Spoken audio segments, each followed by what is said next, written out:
Mesdames et messieurs, bonjour, bienvenue à cette nouvelle vidéo sur la domotique. La vidéo d'aujourd'hui est basée sur une suggestion que j'ai eue en commentaire. Donc merci à Jack pour sa suggestion que j'ai trouvé qui était assez originale. Essentiellement, ce qu'il propose, c'est de changer la voix de Jarvis quand l'action est faite, dans le genre récupérer des répliques de films et les lui faire dire, ou même que quelqu'un qu'on connaît lise les scripts pour que ça fasse des phrases moins robotiques. Donc je trouvais que c'était une idée intéressante. Donc il y avait déjà des gens qui m'avaient demandé si c'était possible de changer la voix de la synthèse vocale.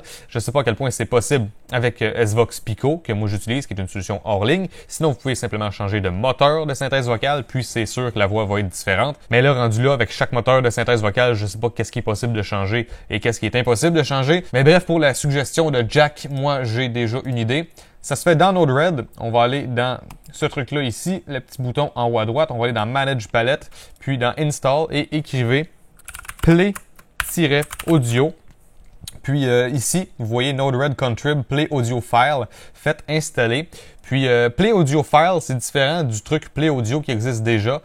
Donc, si je regarde ça rapidement, c'est encore un truc en lien avec la synthèse vocale. Ou sinon, faut lui mettre dedans un buffer d'un fichier WAV. Pourquoi compliqué pour rien?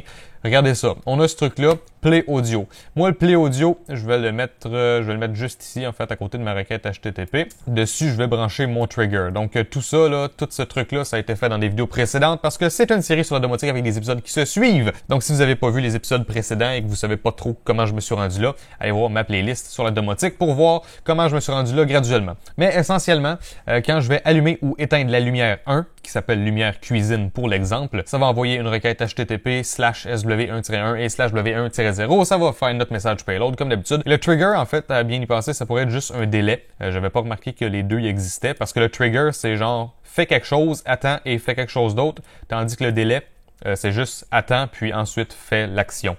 Donc les triggers, on va pouvoir les remplacer par des délais. Donc je vais faire ça tantôt. Mais essentiellement, juste pour que vous compreniez, une fois qu'on va avoir envoyé une des requêtes HTTP pour ces deux trucs-là, ça va faire flipper la switch, ça va envoyer notre signal 433 MHz. On a le petit trigger de 1.5 secondes et ensuite ça va faire jouer notre fichier audio. Donc le fichier audio, vous téléchargez le fichier audio que vous voulez. Moi aujourd'hui, je suis en MP3. Je suis pas mal sûr que ça fonctionne en WAV aussi, que ce soit un extrait de film, ou même ça peut être un de vos amis, il lit des phrases, vous l'enregistrez, puis ensuite vous séparez ça en fichier audio, puis selon qu'est-ce qui est exécuté, vous faites jouer le bon fichier audio.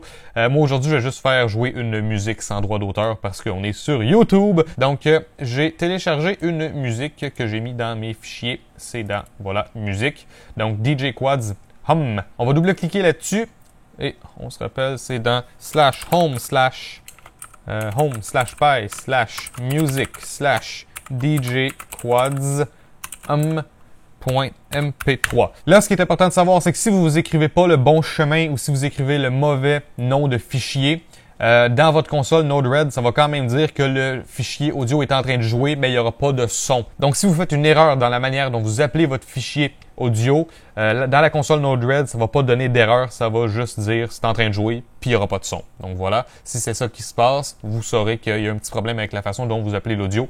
Donc en ce moment, la façon que c'est branché, ça va pas s'activer quand j'active ou je désactive l'interrupteur dans l'interface web, mais ça va s'activer quand je demande à allumer ou éteindre lumière cuisine, qui est la lumière 1 dans l'exemple encore une fois, ou quand je dis allume tout et éteins tout. Donc, allume tout, ça allumait ces deux trucs-là, et éteint tout, ça éteignait ces deux trucs-là. Donc là, c'est sûr que si vous avez un deuxième fichier audio que vous faites jouer, par exemple ici, donc pour la Switch 2 qui était lumière chambre, puis que là, vous dites allume tout, puis là, on fait allumer tout ça, puis ensuite on fait allumer tout ça, ben là, ça va faire jouer deux fichiers audio au lieu de juste dire, par exemple, tout est éteint ou tout est allumé. Donc là, il faudrait repenser un peu cette structure-là. Par exemple, on pourrait avoir une requête HTTP/allume tout. Cette requête, elle ferait deux messages, donc le message pour la lumière 1 et la lumière 2. Puis ça irait dans un trigger, puis ensuite, ça ferait juste un fichier audio pour faire les deux actions, etc. Donc, j'ai fait deploy, on en a assez parlé. Donc là, j'ai pas de lumière branchée, mais je vais juste vous montrer que il n'y a pas de son quand je flippe mes trucs.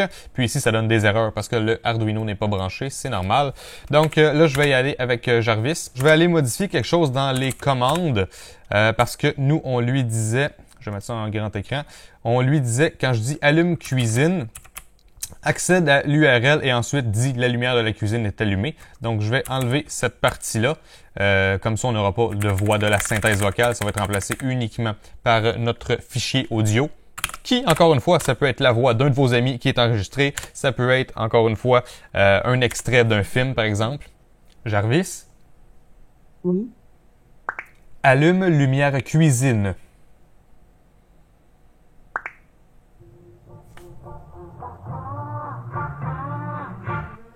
Et là, on entend le fichier audio.